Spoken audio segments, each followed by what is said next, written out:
Some breaking NBA news is the Raptors. This finally happens. They trade Pascal Siakam to the Indiana Pacers. And I actually like this move for both teams. So the Pacers receive Siakam, which they needed, a defender. They get a second-round pick from the Pelicans. And then the Raptors are going to get Bruce Brown Jr., Jordan Nwora, Kara Lewis Jr., and 3 first-round picks, 2 of those in 2024, one of those picks coming up in 2026.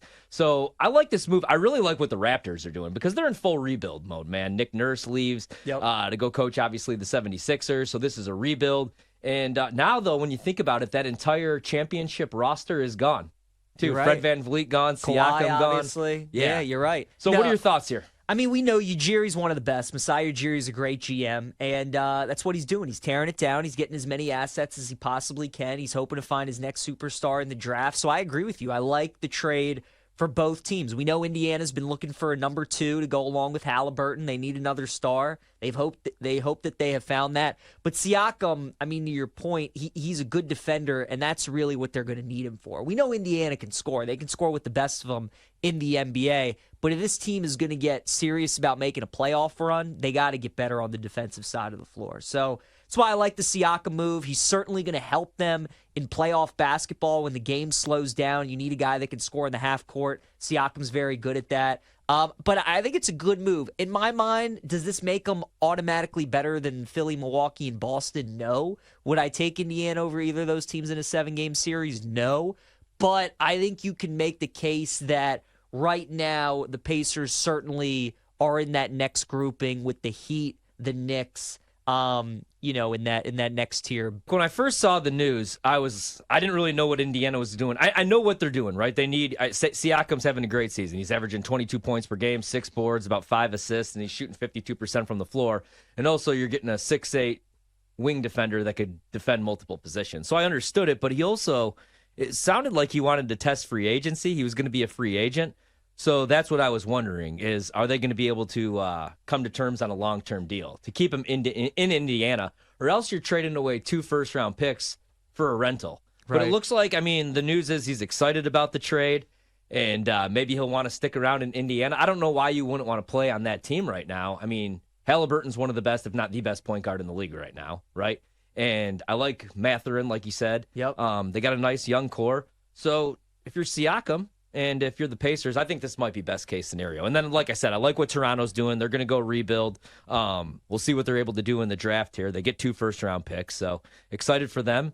Excited to see what the Pacers could do here. If you look at the odds right now in the East, the Celtics still the favorites, plus 120, plus 310 to win the NBA Finals. The Bucks are 2-1. Philadelphia plus 550, and then it's Miami at 14-1. The Knicks at 18-1. Pacers 20-1, Cavs 30-1, and then the Magic at 50-1. So, like you said, man, if you're looking at those like second-tier teams, let's take away Boston, let's take away Milwaukee, and let's take away Philly. And we'll talk about what they did again last night because there's been a shift in the MVP market after what Embiid did against Jokic last night in the Nuggets. I think the 76ers might be for real, to be honest with you. I like Maxey. I like the season that Tobias Harris is having, and Embiid's probably, if not the best big man in the league, he's right behind Jokic. But let's take away those teams, and let's look at Miami 14-1, New York 18-1, and Indiana 20-1. What's worth a bet to you? Because I would probably actually say the Pacers at 20-1. I like the moves that the Knicks made.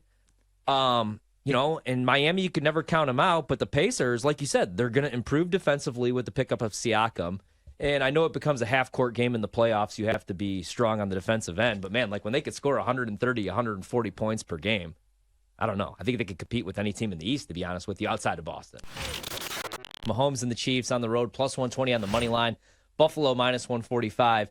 Any props, side total, anything that you like here coming up on Sunday night, 6:30 p.m. kickoff? Yeah, I absolutely love the Chiefs. You're going to give me, Pat Mahomes. You're going to give me plus money. You're going to give me the key number of 3. Like, I will take it every single time. I know Buffalo's won a bunch of games in a row. I bet them last week, which was kind of tough for me because I continued to fade them in that type of spot during the season because I just think they're just not as good as, the market, projects them. And I think this is another spot. I think 3 is way too much here. I think Chiefs are alive to win this game. I think they probably win the game. I don't think, sprinkling the money line's a bad idea either, but I'll take the 3 points. You just look at Buffalo, like even the game against Pittsburgh, I laid the 10 points. I feel like they should have won that game by 30 points. They just find ways to let teams back in it. And I just think, this Kansas City team, offense not as good as what it used to be, but love what we see out of Rashee Rice now from SMU. My guy, man, he's really come on strong and is evolving to be that number one guy for them. And Buffalo's, injuries on defense, I think they're going to have a real hard time, controlling Kelsey.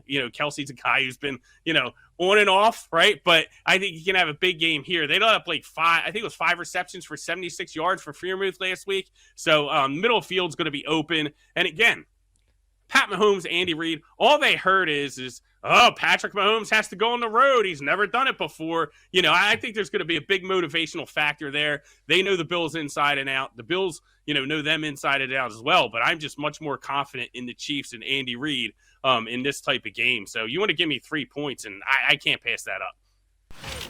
My favorite prop in this game, though, is Baker Mayfield pass attempts. Absolutely. What I loved about the Bucs game plan against Philadelphia was they didn't try and come out and they didn't try and play complimentary football. They didn't mess around and say, you know what, we need to establish the run game against Philly. They said, no, we're attacking this secondary that's awful. And that's what they did all game long. And that's what they're going to do against Detroit. They're going to realize that we're not going to have success running against the Lions. Let's just drop back and throw the ball. And that's what they're going to do. Love Baker over 35.5 pass attempts. Love the pass attempts, too. Goff's yards have actually went up yesterday, so they're 275.5. I still like that minus 115 to the over, and I kind of like Baker yards with the attempts, 253.5. Like I said, I think that Mike Evans is going to have a day. That's why his receptions, 4.5. Agreed. Price minus 145. Didn't do a whole lot. Had that drop as well. Usually that's the bounce back Mike Evans game, then, yes. right? Yes. And then Chris Godwin, his receptions, 5.5, plus money to the over, plus 115. I'm going to stay away from that. So Evans over 4.5 receptions. Don't love the minus 145 price. So if that's